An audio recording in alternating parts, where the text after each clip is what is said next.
Gaston Bachelard, le rationalisme appliqué. La physique détermine comme une éminente synthèse une mentalité abstraite, concrète. Le mathématicien aime faire étalage d'une sorte de fécondité récurrente, fondement de la mémoire rationnelle. Le théoricien annonce la possibilité d'un nouveau phénomène. L'instrument est l'intermédiaire nécessaire pour étudier un phénomène. Le théoricien doit posséder tout le passé mathématique de la physique, autant dire toute la tradition rationaliste de l'expérience. Le physicien a besoin de la certitude des arguments rationnels touchant l'expérience. Pas de rationalité avide, pas d'empirisme décousu. Atteindre un rationalisme concret et ouvert, la chimie nous livre des substances sans accident. Par les progrès techniques, la réalité étudiée par le savant change d'aspect, d'où l'idéal de cohérence théorique et de sa précision expérimentale. L'épistémologie doit être aussi mobile que la science. En géométrie, on ne montre pas, on démontre. L'habitude de la raison peut devenir un trouble de la raison. Le formalisme peut dégénérer en un automatisme du rationnel et la raison devient comme absente de son organisation. Il y a culture dans la proposition, dans la proportion où s'élimine la contingence du savoir. L'être qui veut apprendre repasse la composition du savoir. Le rationalisme comme philosophie dominante, l'homme adonné à la culture scientifique est un éternel écolier. L'école est le modèle le plus élevé de la vie sociale. Rester un écolier doit être le vœu secret d'un maître.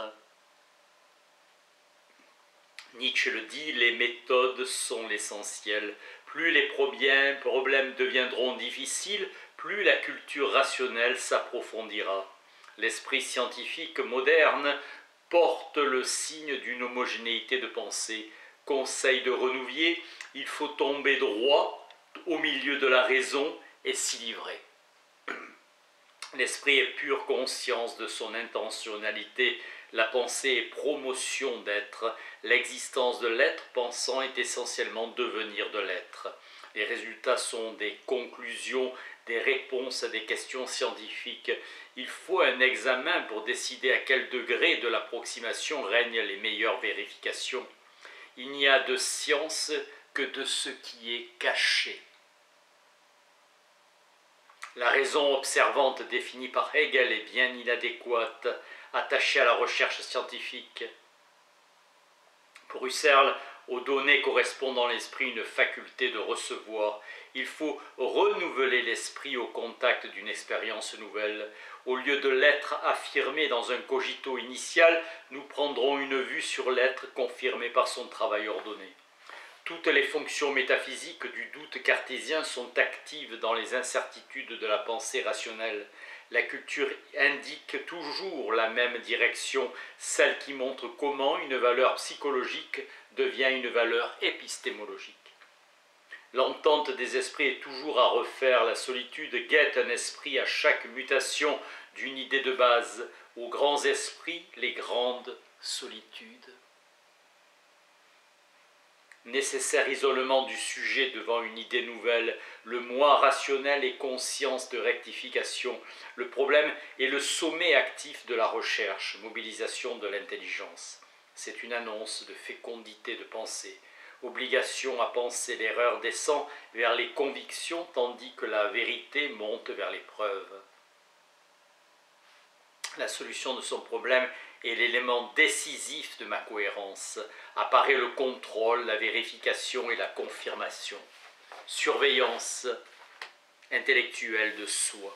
S'instruire, c'est prendre conscience de la valeur de division des cellules du savoir. Le réel est une masse d'objections à la raison constituée. Les divisions seront nettes quand joueront les fonctions de contrôle.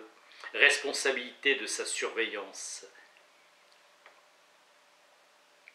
On ne me disait quand j'étais petit, tu verras quand tu seras grand. Éric Satie. Je suis un vieux monsieur, et je n'ai rien vu. Cité par Léoto. La surveillance et l'attente d'un fait défini, le repérage d'un événement caractérisé, saisir les rapports entre la forme et la fin, principe d'identité A égale A. La pensée scientifique demande à l'esprit progressif un détachement, se détacher de l'objet immédiat, définir la géométrie euclidienne comme la géométrie qui admet des similitudes. Le théorème de Pythagore commande les aspects les plus profonds de la géométrie euclidienne. C'est la similitude qui donne la loi. La forme abstraite porte la pleine lumière. La phénoménologie se bloque sur les identités définitives. Elle perd de vue la reprise constante des nouvelles identifications. Penser lentement et repenser vide le règne de la repensée étant le règne même du rationalisme. D'Alembert disait à des philosophes logiciens confus des débuts de la géométrie, « Allez, et la foi vous viendra ». On pense plus vite au sommet des mathématiques qu'à leur base. La menée code facis fac situs. La raison est un trait de la vivacité humaine dynamique. On décrit l'objet deux fois, comment on le perçoit, comment on le pense. L'objet en tant que noumène est ouvert à un avenir de perfectionnement, progrès de la pensée. Tout objet scientifique porte la marque d'un progrès de la connaissance. La vie végétale lutte. Le mal doit s'arrêter dans la nature. Tout air nuisible doit être purifié. La pensée rationaliste rectifie, régularise, normalise. Elle est positive. L'ordination des couleurs en biologie est circulaire. En physique linéaire, il fut un temps où la photographie en couleur passait pour une chimère. Louis Figuier disait que le cliché en couleur était la pierre philosophale de la photographie. Un docteur parle à un enfant. Dans un roman de George Sand, Le château de Pistordu. Ça ne te fatigue pas de faire attention, au contraire, ça me repose. Dans la culture scientifique, on devient le sujet conscient de l'acte de comprendre, la joie de comprendre. Comprendre est l'acte même du devenir de l'esprit. Le rôle de la philosophie des sciences est de renoncer les variétés et s'instruire en méditant la pensée scientifique moderne, inventer en dialectisant la pensée et préciser l'expérience. Adrien Péladan, le sperme fluide nerveux n'est qu'une modification de l'électricité, cette âme du monde. Le fluide électrique est pris pour une matière. La synthèse de l'eau en oxygène et en hydrogène fut réalisée par Cavendish en 1781, puis par Lavoisier et Laplace en 1783. Définir le rationalisme comme une pensée d'organisation, philosophie fonctionnelle d'opérateur, le rationalisme commence à penser qu'en établissant des relations. Pour traiter des problèmes qui ont une singulière complication, il faut un réel courage, dirait Yves Rocard. Tant de complications rendent d'autant plus remarquable la simplicité de lois de première explication. En microphysique, l'énergie d'un phénomène vibratoire produit de la fréquence par la constante universelle de Planck a une valeur H égale 6,55 fois 10 puissance moins 27. La discontinuité de la matière entraîne la discontinuité des rythmes. Il y a place dans une infinité continue de fréquences. D'Alembert avait bien analysé au temps d'orage. Le baromètre nous dit rationnellement que l'air est léger à l'instant même où nos impressions nous disent qu'il fait lourd.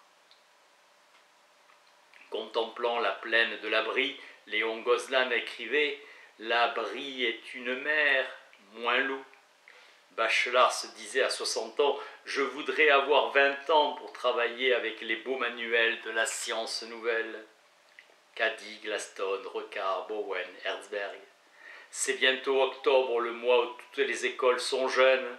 La joie de retrouver une discipline d'écolier. Vivant comme tous les gens de mon âge, l'utopie récurrente des 20 ans. La rentrée où tout recommence pour la pensée studieuse. La culture scientifique nous demande de vivre un effort de la pensée. La science contemporaine est objectivement difficile. Elle ne peut plus être simple. L'effort de synthèse est partout. L'esprit scientifique construit des ensembles cohérents. Alfred Jarry dit des polyèdres d'idées.